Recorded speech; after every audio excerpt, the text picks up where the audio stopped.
शुभ बोला हमरा बेटा नु भइल एतवार के छठियार बा आ जइह एहिला फोन कइनी। अच्छा तहरा बेटा भइल त तहरा बेटा के छठियार में हम बधाइया गावे आई।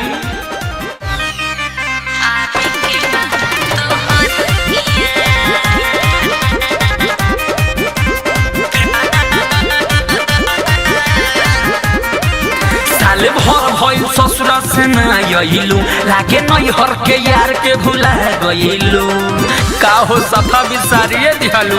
साले भर भइल ससुरा से ना आइलू लागे नैहर के यार के भुला गइलू। याद नाही बाका हमर प्यार बबुआ के बाबे छठियार सुनो आवे के बाद तोहर बाबे तगर के छठियार सुनो आवे के बाद तोहर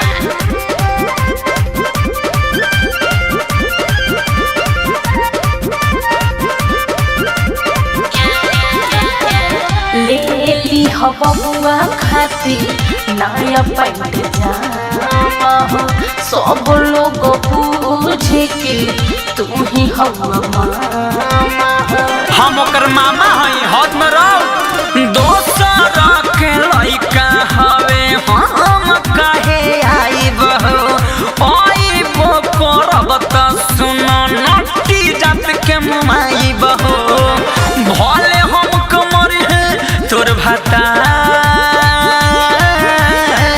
बबुआ के बाबे छठियार सुनो आवे के बाद तोहर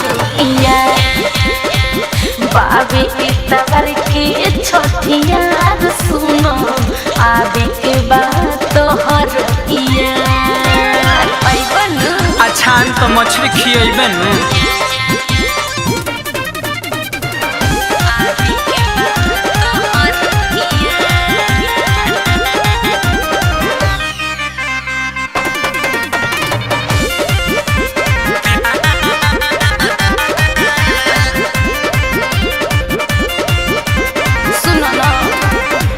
तोहरे जमल हो ससिलल ससुर खिलता हमारा लइका के मुहवा तोहरे से मिलता बिल्कुल तोहरे नियम साचो का राहुल रसिक से राजे परभाना बताई हो 10 दिन बाद तू ही हमसे मिले आई हो हम करब तोहर इंतजार। बबुआ के बाबे छठियार सुनो आवे के बाद तोहर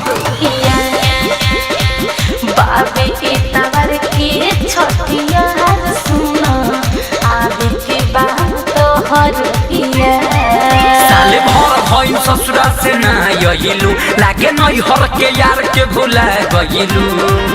याद नाही बाका हमर प्यार बबुआ के बाबे छठियार सुनो आवे के बाद तोहर बाबे तगर के छठियार सुनो आवे के बाद तोहर सुन न अइबनु।